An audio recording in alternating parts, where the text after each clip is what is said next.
très heureux de vous retrouver sur cet espace du live pour une première table ronde, une première keynote pour ouvrir ce salon, cette édition 2024 d'Expo Protection.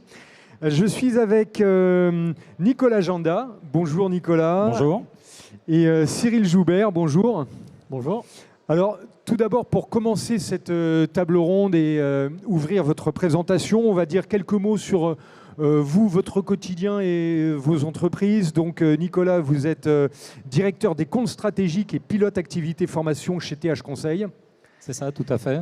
Alors, quelques mots sur TH Conseil. TH Conseil est un cabinet conseil en ressources humaines qui a été créé il y a une vingtaine d'années, qui aujourd'hui est adossé sur un groupe qui s'appelle le groupe Sémaphore, qui fait également du conseil en ressources humaines, lui-même faisant partie d'un autre groupe qui s'appelle le groupe Alpha, et l'ensemble de ces plus de 800 personnes conseillent en ressources humaines. La spécificité de TH Conseil au sein du groupe, c'est que notre cœur d'activité, c'est le handicap en milieu professionnel, plus largement l'inclusion et la non-discrimination. On touche d'autres thématiques comme l'égalité professionnelle, comme la problématique des salariés aidants, par exemple.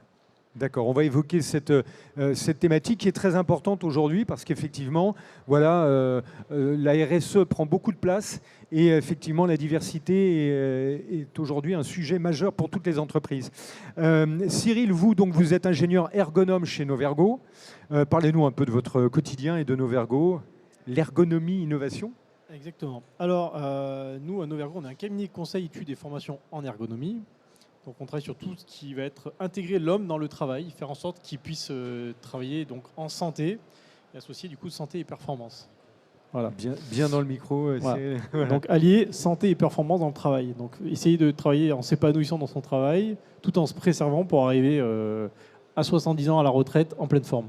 Voilà. Exactement, et on le verra, en fait, il y a effectivement la pénibilité, un des facteurs qui est quand même très important à prendre en compte aujourd'hui, surtout quand on est avec des acteurs du BTP, de la logistique, du retail.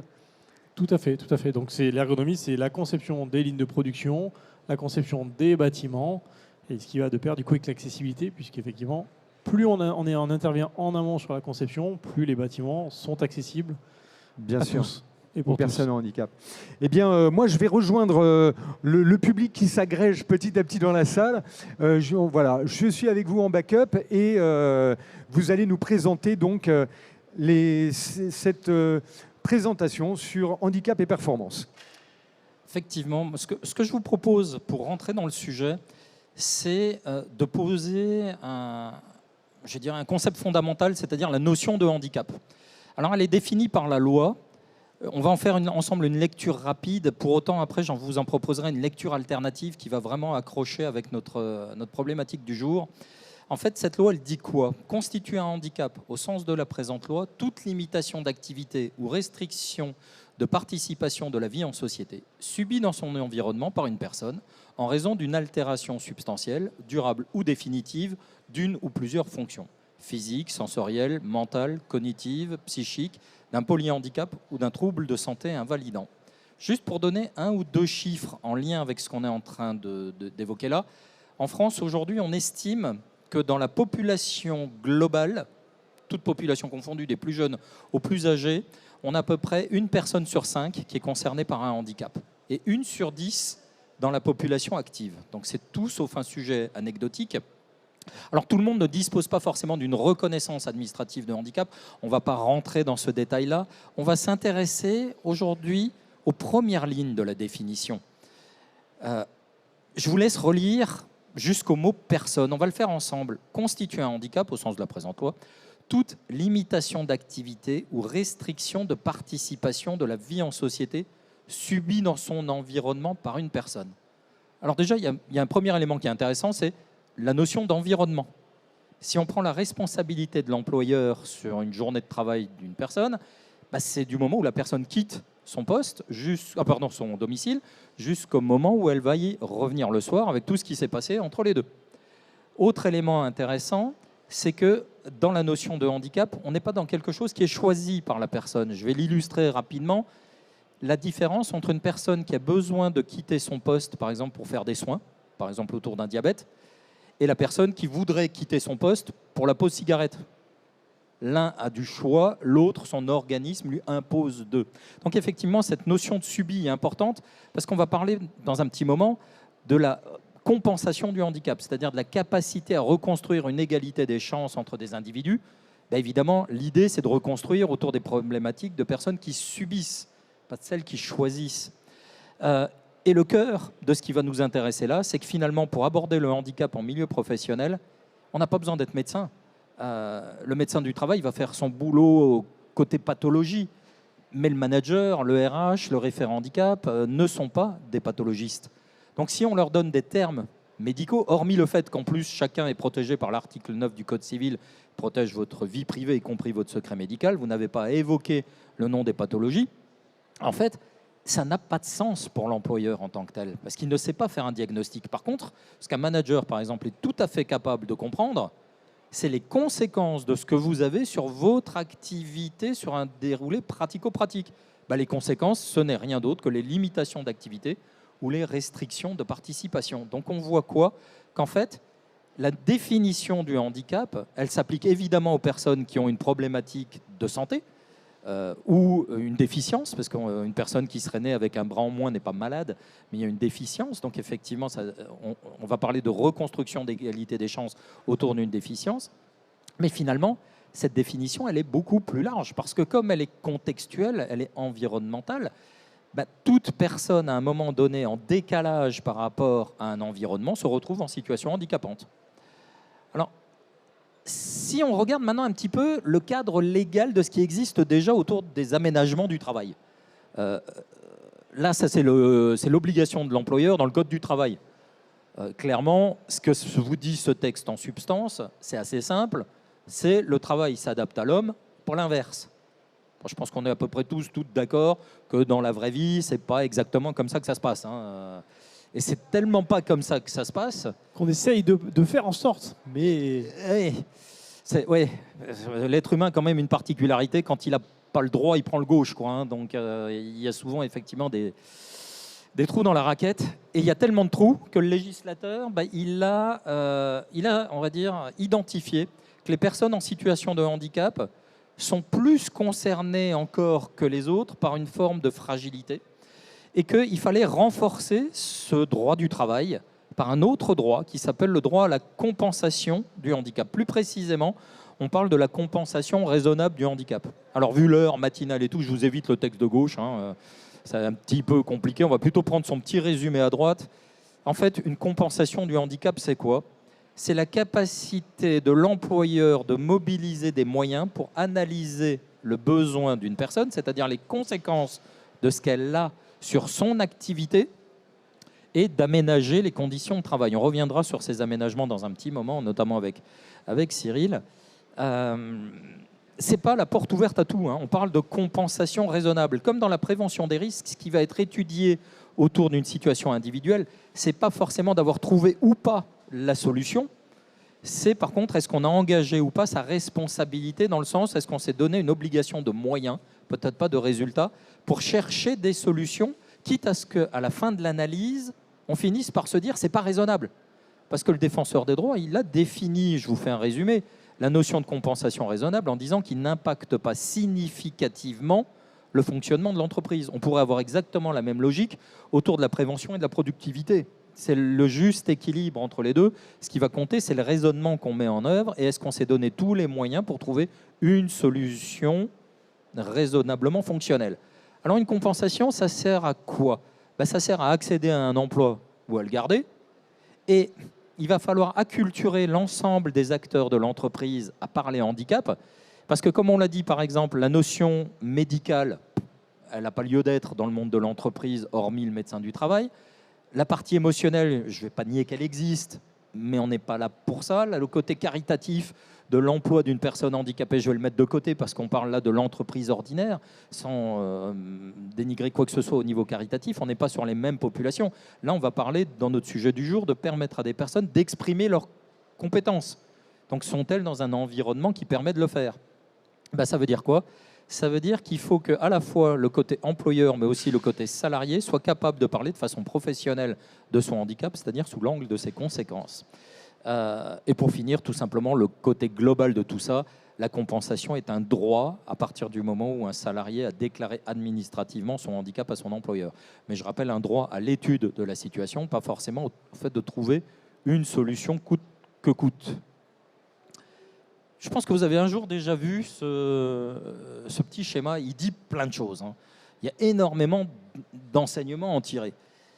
Deux choses sont présentées sur ce schéma. La petite image de gauche, elle vous parle en fait de l'égalité. Elle vous parle des frontons de nos mairies, liberté, égalité, fraternité. Sauf que si on regarde bien, c'est l'égalité des droits. Ce n'est pas forcément l'égalité des chances.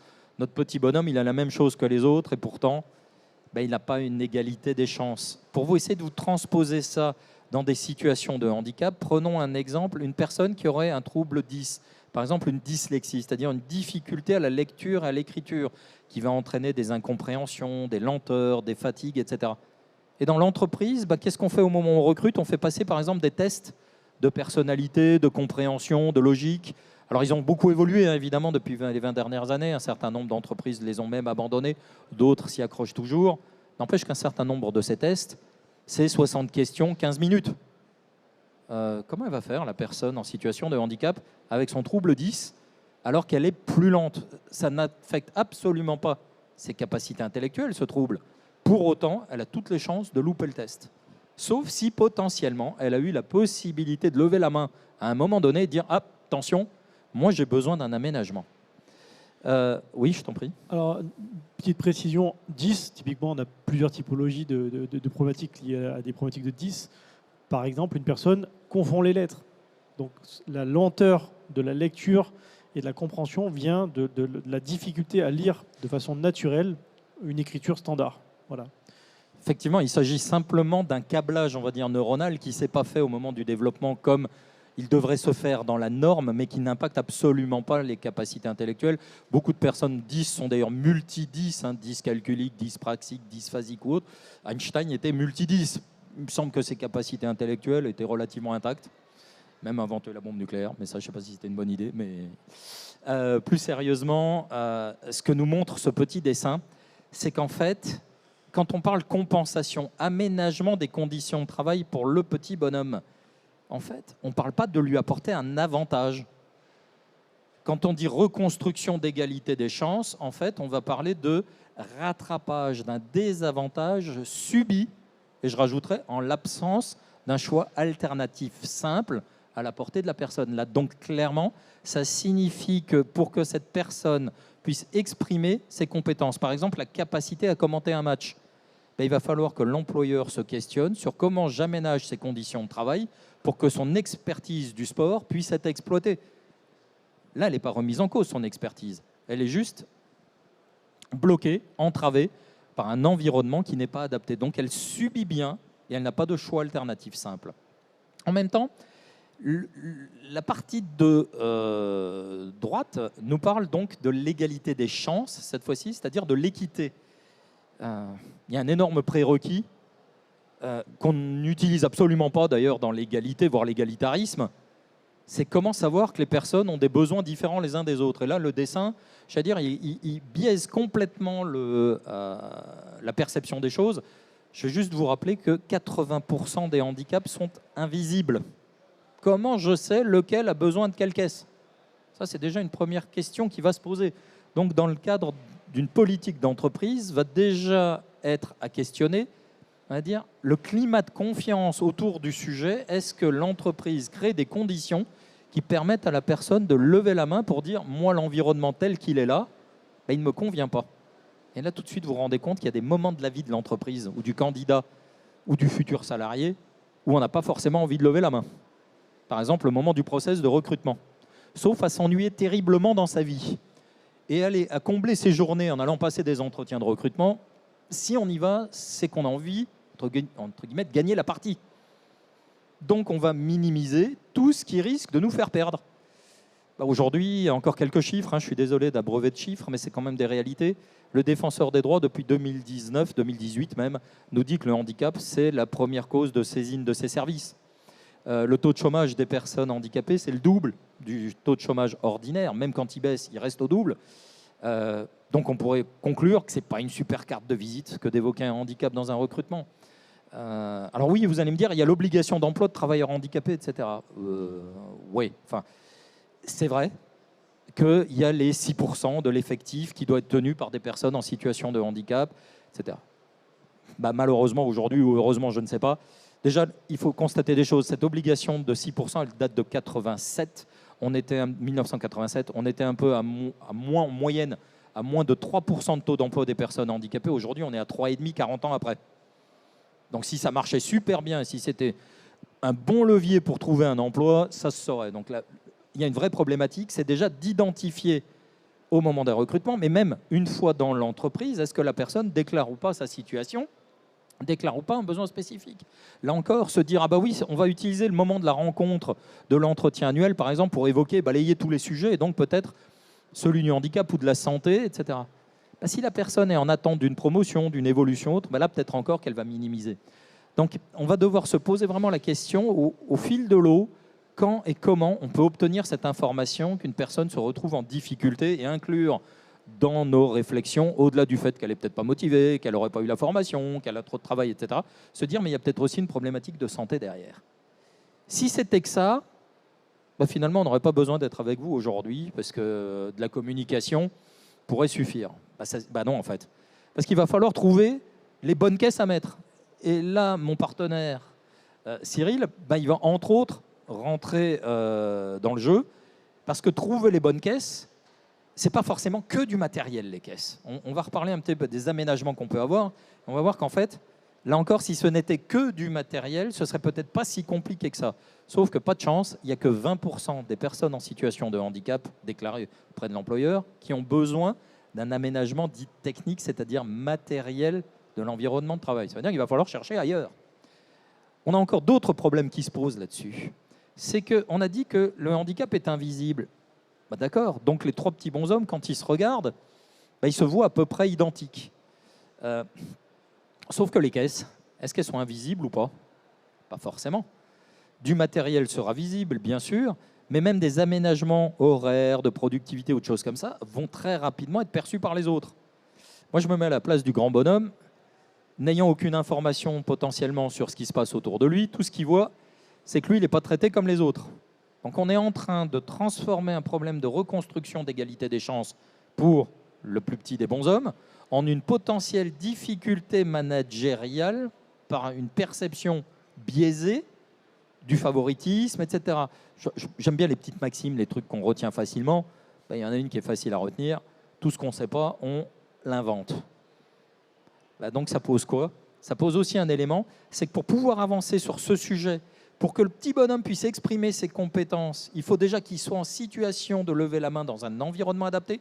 Il faut ensuite qu'il ose le faire, mais ça, c'est sa partie. Vous sentez arriver un rapprochement potentiellement entre la posture de l'employeur et la personne en tant que telle qui a ou pas la capacité d'attraper la main tendue. Un aménagement de conditions de travail, ça ne se fait pas à l'insu du plein gré de la personne. Ça se fait avec elle. Donc ça veut dire aussi, à un moment donné, il faut que la personne soit actrice, pas seule, mais actrice de tout ça. Et donc ça dit quoi aussi? Ça dit que le législateur la protège et dit, vous n'avez pas d'obligation d'informer vos collègues du fait que vous êtes en situation de handicap. Sauf que notre quotidien cabinet conseil, c'est de dire à un moment donné, plus un handicap est invisible, mais plus la compensation, elle, va être visible, générer des incompréhensions, voire des jalousies, plus il va falloir réfléchir ensemble sur qu'est-ce qu'elle va accepter de déclarer au collectif, nécessaire et suffisant, sans être intrusif dans sa vie privée, mais pour que les autres comprennent. Et on n'a pas fini, parce que si c'était ça encore, j'aurais presque envie de dire, c'est encore pas si compliqué. Le dernier point, une petite question sur le ton de l'humour, notre petit bonhomme, là, c'est un enfant ou c'est un nain? Vraie question qui dissimule derrière une problématique de l'évolution du handicap. Si son handicap se dégrade, les deux caisses sont peut-être pas suffisantes et ça va titiller la limite du raisonnable. Est-ce que je peux encore aller au-delà ou pas?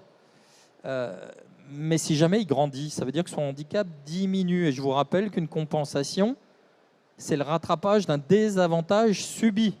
Plus il grandit, moins il subit de désavantages. Ça veut dire qu'il faut que j'arrive à me doter de moyens pour pouvoir tracer l'évolution du handicap de la personne.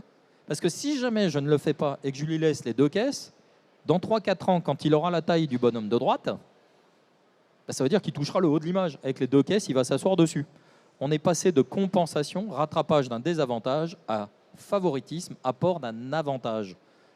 Donc ça, c'est vraiment important de se dire, à un moment donné, autant l'égalité se décrète, autant l'équité va se construire. Et quand je demande à des managers, et Dieu sait que j'en ai formé quelques milliers en 16 ans chez TH Conseil, ben ils me disent tous, au quotidien, ce qui est quand même le plus économe en temps, en moyens, en énergie haute, c'est l'égalité, voire l'égalitarisme. Il suffit de 2 choses. Il suffit d'inventer une règle et d'avoir le pouvoir pour l'appliquer. Ça tombe bien, je suis manager. Et après, chacun se débrouille. Sauf que, est-ce que ça, c'est vraiment de nature à permettre l'expression des compétences de la personne? La réponse est clairement non. Alors, on peut aller maintenant s'intéresser sur aménager des conditions de travail. Ça veut dire quoi? Et là, on a un petit sujet de débat, d'ailleurs, c'est intéressant avec Cyril, parce que les terminologies des uns et des autres ne sont pas toujours les mêmes. Mais avant de passer la parole à Cyril, je vais juste balayer avec vous un certain nombre d'éléments concernant les 4 formes de compensation. En fait, compensation, le synonyme, ce serait solution dans le vocabulaire courant. Et souvent, c'est un amalgame, un mélange de ces solutions, et comme on l'a dit, évolutive dans le temps. La plus évidente à laquelle on pense, c'est tout ce qui va être de l'accessibilité au sens matériel, bâtimentaire, outils, etc. Tout simplement parce que notre subconscient porte une image biaisée du handicap qu'on a tous, et parce que tous les panneaux représentent le handicap sous cette forme-là, ce qui contribue à renforcer le stéréotype, c'est le fameux fauteuil roulant. Sauf que le fauteuil roulant, c'est 2% seulement des personnes en situation de handicap de la population active. Autant dire que le fameux « c'est pas possible d'employer une personne handicapée chez moi parce que mes locaux sont pas accessibles », c'est un faux problème. C'est un vrai problème de société.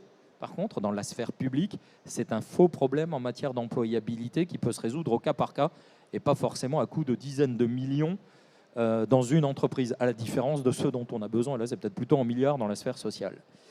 C'est cette forme de compensation technique, en fait, c'est celle sur laquelle tout de suite on va associer, et Cyril en reparlera, le travail de l'ergonome. Pourquoi on pense au bureau réglable, au fauteuil ou autre? Or, c'est bien autre chose. Et surtout, la compensation, c'est autre chose.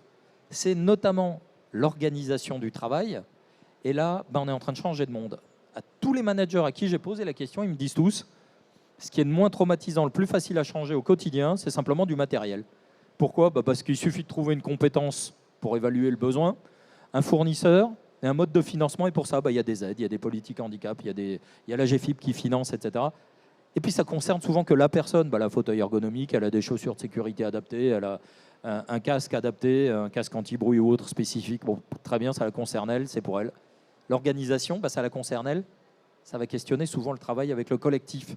Et là, tout de suite, arrive la notion de la gestion de la résistance au changement. C'est pas forcément travailler plus pour les autres, parce que là, on va parler d'un petit piège un peu plus tard. Le travailler plus pour aider quelqu'un, on va voir que c'est peut-être pas forcément une super idée. Mais par contre, c'est peut-être juste travailler autrement. Changer la répartition des tâches au sein d'une équipe. Questionner la productivité. Oh là, je viens de dire un gros mot. La productivité. Je renvoie à la notion de compétence. On est compétent quand quoi? Quand on a un objectif de produire 10 et qu'on fait 10, 11 ou 12, ou quand on n'a fait que 8, mais peut-être sur des dossiers plus techniques, sur des manipulations plus complexes, qui nécessitent en fait du savoir-faire, de l'expérience.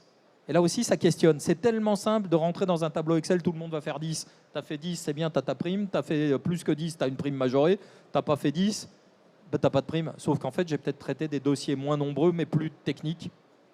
Donc pour le coup, on va se retrouver avec une vraie problématique d'organisation du travail, une question d'accompagnement. Parce que là, je suis en train de dire on va déroger à la règle de l'égalitarisme du management. Donc il va falloir surveiller la situation un peu comme le lait sur le feu. Et puis un dernier point qu'on n'a pas abordé, c'est que la formation est un fort levier d'aménagement des conditions de travail, et on l'oublie. Parce que la majorité des personnes la majorité des personnes deviennent handicapées en cours de vie, généralement dans la cinquantaine, et le plus souvent parce qu'ils ont été, hormis problèmes de vie personnelle, vieillissement ou autre, soumis à de la pénibilité. Tiens, on retrouve ce que monsieur disait à l'ouverture, la question de la pénibilité. Sauf que là, et sans que ce soit péjoratif, la pénibilité, elle est bas d'organigramme. C'est là qu'on va la retrouver. Comme par hasard, ce sont les personnes qui potentiellement ont déjà les niveaux de formation les plus faibles. qu'est-ce qui va se passer quand on va devoir les maintenir en emploi 20 ans après avec des métiers, des technologies qui ont échangé. Je me permets juste un petit élément. Quand on regarde ça, ça vous rappelle rien, ces cas de compensation? Moi, il y a 16 ans, ça a été une évidence. Hein. Reconstruire une égalité des chances autour de situations de handicap, ce n'est pas du médical dans l'entreprise, ce n'est pas du caritatif. C'est du management. Le métier de base d'un manager, même si c'est un peu réducteur dit comme ça, c'est d'accompagner son équipe, d'organiser son travail, de faire en sorte qu'elle ait le bon matériel et la bonne formation. Sauf que il y a des problèmes pervers. Alors déjà, peut-être, Cyril, tu peux nous expliquer par rapport à ces différentes compensations où tu interviens en tant qu'ergonome et démythifier l'ergonome tabouret réglable en hauteur. Oui, et après, tu nous parleras des biais pervers, notamment autour de l'accompagnement. Oui, tout à fait. Donc, nous, on intervient plutôt sur les 2 premiers types d'aménagement. Donc, tout ce qui va être de l'ordre, alors même on le décroche en 3, on le divise en 3, l'organisationnel, le technique et l'humain. Le technique, ça va être effectivement un ascenseur aux normes, une souris, un siège, un bureau réglable en hauteur. Ça, c'est un peu le stéréotype de l'ergonome. Donc, je le remets en avant, même si c'est assez péjoratif. Ça, c'est la partie matérielle. Voilà. À côté de ça, on a toute la partie organisation du travail. Si vous avez une personne, je reprends les 2% de Nicolas, en fauteuil roulant, les seules toilettes adaptées de l'entreprise sont 2 étages au-dessus, la seule salle de réunion est l'étage du dessus.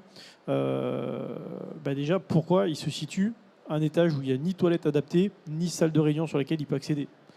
Quand ses collègues vont aller aux toilettes, ils vont peut-être passer 30 secondes aller, 30 secondes retour. Lui, il va peut-être y passer 5 minutes.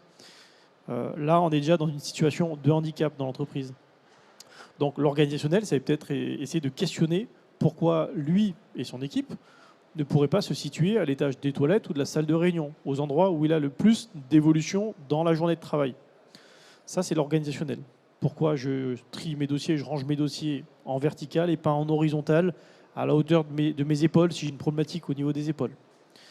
Et après, on a la partie humaine. Humaine, nous, on l'apparente à la formation, mais pas à la formation pour accéder à l'emploi, la formation pour pouvoir maintenir son emploi sur des outils spécifiques, par exemple, sur des compétences spécifiques. On est bien plus en lien avec l'activité de travail de l'individu. Solution technique, je ne peux pas saisir avec mes doigts, je vais utiliser de la dictée vocale. C'est très bien. Est-ce que je sais comment utiliser le logiciel de dictée vocale? Donc une solution humaine, ça va être de la formation pour comprendre, pour s'approprier ce nouvel outil. Je suis déficient visuel assez profond, je vois peu ou pas du tout, je dois me déplacer dans un environnement. En tant que valide, je vais prendre le plan d'Expo Protection, je sais où trouver le live bar ou l'espace live. Je suis aveugle, comment je viens ici? Voilà, je n'ai pas mes yeux pour me repérer. Donc je vais potentiellement être accompagné d'un expert en locomotion qui va me dire, tu vas avancer, tu vas avoir 3 intersections, tu vas sentir la viennoiserie, tu vas avoir des bruits un peu plus prégnants à un endroit, des vibrations, un sol qui va changer, et tu vas arriver à ton point de destination. On va devoir lui apprendre à recréer une cartographie mentale différente de celle d'un valide qui a des yeux pour se déplacer. Je me permets juste de compléter. Vous voyez apparaître dans le propos de Cyril quelque chose d'extrêmement intéressant. C'est que très rapidement, une personne en situation de handicap, pour exprimer la compétence qui sera la sienne en termes de profession, risque de se retrouver dépendante d'une tierce personne. Et donc, toute la question, et on va y revenir, en fait, de ces aménagements, c'est comment donner à la personne le maximum d'autonomie pour qu'elle soit le moins dépendante de qui que ce soit. À peu près comme tout le monde, revenir à une situation ordinaire. Voilà. Et une fois qu'on a sorti le O, le T et le H, organisationnel, technique et humain, le gros raccourci, c'est de se dire, moi, je ne peux pas porter ou plus porter, et que le manager aille dans son sens en disant, c'est pas grave, si tu ne portes pas, ton collègue va porter pour toi. Voilà. Ça, c'est la première solution, on va dire, un petit peu empathique qu'on peut trouver dans un collectif. Sauf que finalement, si toutes mes situations contraignantes sont décalées sur mon collègue, mais qu'est-ce qui se passe tôt ou tard? Première chose, peut-être que mon collègue, lui, à son tour, va avoir mal aux épaules. Parce qu'il aura compensé, il aura eu plus d'usure professionnelle, il aura pris ma charge pour lui. Voilà. Et qu'est-ce que ça veut dire? Finalement, mon collègue, il peut être surchargé.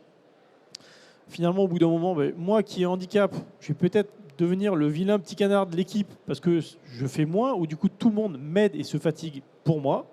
Et finalement, on peut se retrouver de nouveau sur une situation d'exclusion dans un collectif parce que finalement, on n'a pas su comment traiter cette situation handicapante à la base. Je ne pouvais pas porter, mais est-ce que j'étais obligé de porter? Est-ce que j'avais pas d'autres moyens qui pouvaient être mis en place pour ne pas faire appel à un collègue et me rendre autonome sur ma tâche? Voilà, c'est ça un peu le gros principe de la compensation, c'est essayer de ne pas se dire on répercute sur les autres, mais comment moi, avec mes problématiques, je peux malgré tout réaliser ma tâche et m'épanouir. Pour vous donner une illustration simplement de ce que vient de donner Cyril et en termes d'autonomie, je vais vous raconter simplement une petite histoire vécue en tant que formateur. Alors, le hasard fait que c'était des élus du personnel, donc quand ils m'expliquent pourquoi ils font certaines choses, ils leur accrochent aussi à des engagements et à des valeurs. Dans la salle de formation, j'ai une personne qui est quasiment aveugle, une dame. Elle ne peut évidemment pas conduire, elle a un poste aménagé, comme disait Cyril. Alors elle est gestionnaire de stock, elle a un clavier avec une plage braille, elle a de la synthèse vocale, etc. Tout son poste est aménagé. Sauf qu'elle ne peut pas non plus aller manger toute seule au restaurant d'entreprise qui est l'immeuble d'à côté, parce que le parcours est un peu compliqué vu sa quasi-cécité. Et j'ai une autre personne dans la salle qui me dit moi, ça fait 2 ans que je la cherche tous les matins chez elle, que je la ramène tous les soirs chez elle et que je vais manger avec elle tous les midis. Et quand il m'explique qu'il a des enfants au collège et que je lui dis tiens, imaginons demain une situation, une de vos filles est malade, il faut la chercher midi moins 10, vous avez un dilemme. Parce que soit vous allez manger avec votre collègue, soit vous allez chercher votre fille. Et il me dit spontanément non, il n'y a pas de problème, je vais aller chercher ma fille, la famille d'abord. Ce à quoi tout le monde, y compris la dame, dit oui, bien sûr. Et ma question d'après, c'est très bien, mais madame, elle va aller manger comment? Et là, on voit le risque lié à ce qui peuvent s'apparenter à un triangle fou. Hein. Pour ceux qui connaissent victime, bourreau, sauveur, un triangle de Karpman, c'est que le monsieur me dit non, dans ce cas-là, elle aura qu'à sauter un repas. Ça fait des années que je me sacrifie pour elle.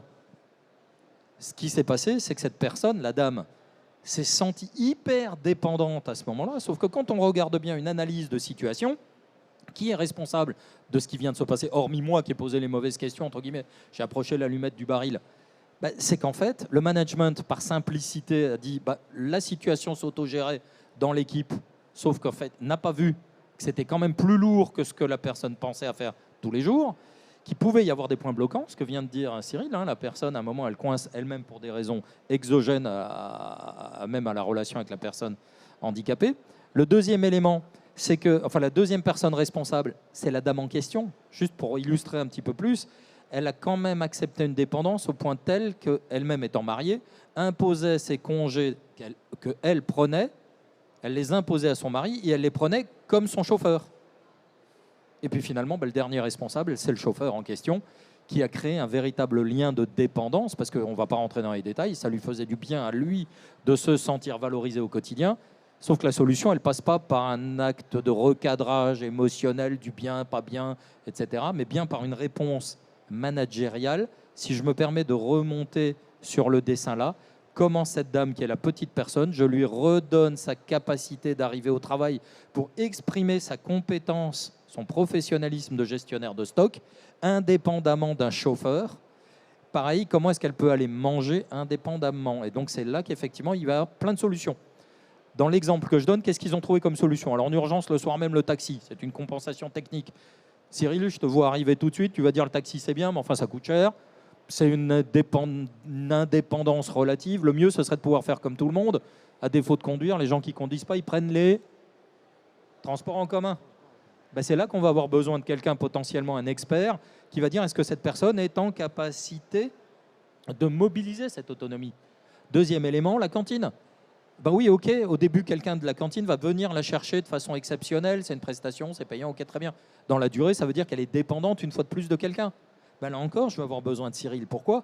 Comment est-ce que je peux modifier un tracé de déplacement pour une personne malvoyante pour qu'elle soit capable d'aller et revenir seule, à sa guise, à l'heure de son choix et non pas à l'heure dépendant de quelqu'un? Donc, si on regarde bien, on parle bien de l'organisation du travail.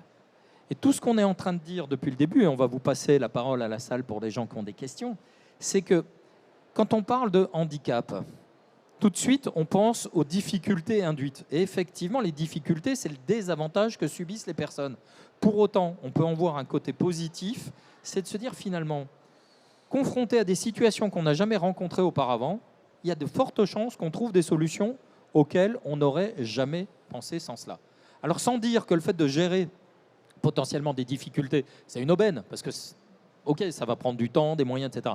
En tout cas, c'est un moyen de questionner son organisation du travail, sa façon de permettre à des gens, et je reviens toujours au socle principal, on n'emploie pas une personne parce qu'elle est handicapée, mais excusez le terme un peu provoque, bien qu'elle le soit. C'est-à-dire en se donnant la capacité de prendre conscience qu'elle l'est et la capacité d'analyser les conséquences de ce qu'elle a pour adapter. Et du moment où on va adapter, peut-être qu'il y a des choses qui vont servir à beaucoup plus de monde que seulement cette personne. Cyril, tu as peut-être des exemples de choses que tu as mis en place? La diapo d'après. Voilà. Alors là, on a une diapo. Le but, c'est d'expliquer deux choses. La notion d'accessibilité générique et d'aménagement de situation de travail. La réglementation donne des obligations en termes d'accessibilité sur tous les bâtiments de type ERP. Vous êtes un établissement recevant du public, vous devez vous conformer à la loi sur l'accessibilité et donc mettre un certain nombre de solutions techniques qui permettent à des déficiences visibles, donc visuelles, des déficiences auditives, des déficiences du type trouble mental ou cognitif et des déficiences physiques, de motricité, pour que ces personnes puissent évoluer dans un ensemble de façon la plus naturelle possible. Ça, c'est pour ce qu'on appelle de l'accessibilité générique. Vous êtes en fauteuil roulant, vous aurez en théorie, pour venir à Expo Protection, un ascenseur à la bonne largeur, des portes qui ne vont pas être trop dures à être poussées, des ressorts qui vont vous permettre de passer malgré les petites roulettes du fauteuil roulant. Maintenant, c'est pour un fauteuil roulant standard. C'est pour une déficience visuelle standard. C'est pour vous, quand vous allez évoluer sur votre poste, vous allez avoir besoin de peut-être plus d'éléments.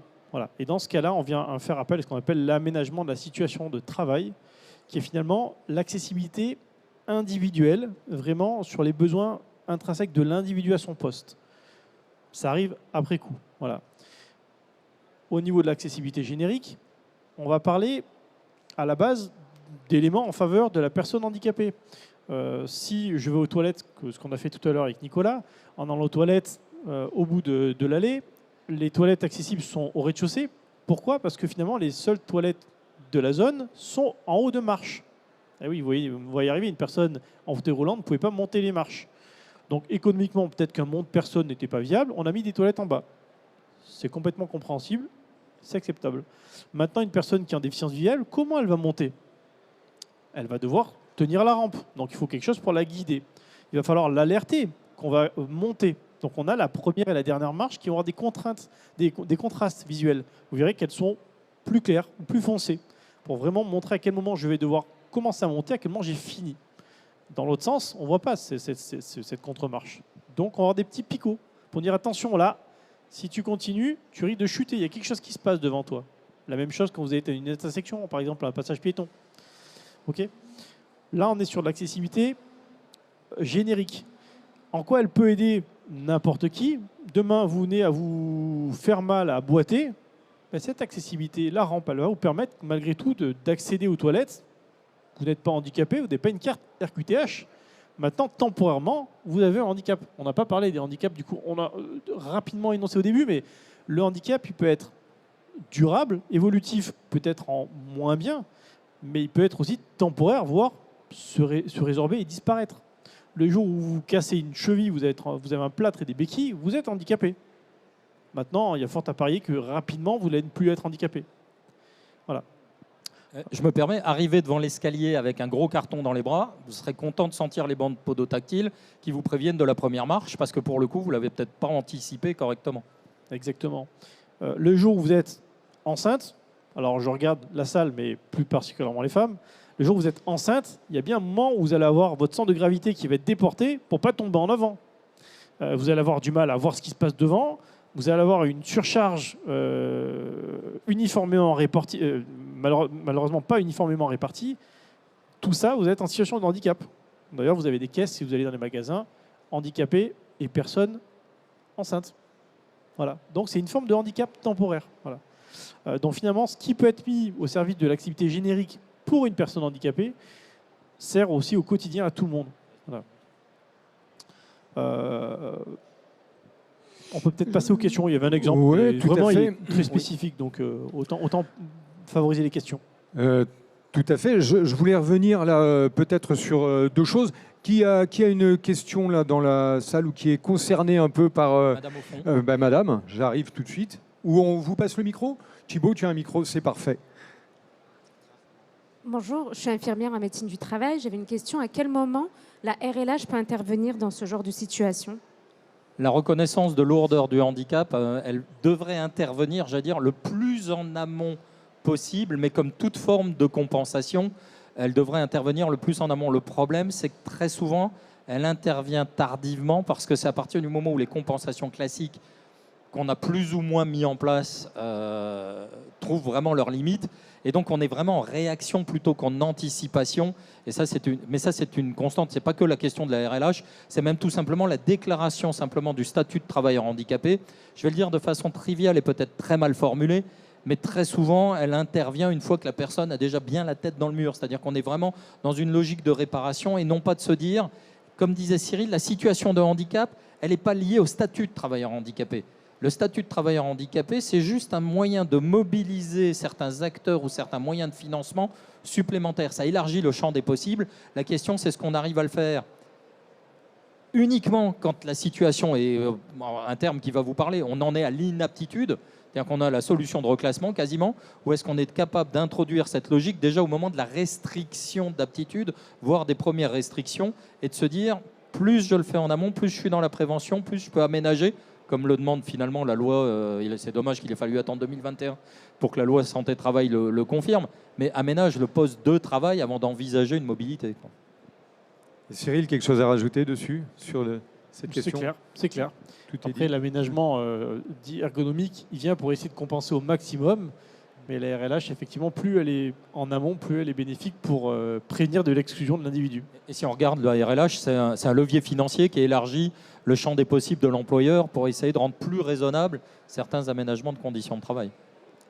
Par contre, ça ne se substitue pas du coup à toute la démarche. Effectivement, ce n'est pas la façon de faciliter de traiter la situation. Il faut bien évidemment aménager la situation pour ne pas rester dans cette dépendance vis-à-vis du handicap. Pour moi, mes points de vue professionnels dessus, le handicap, sa déclaration n'est en aucun cas une fin en soi.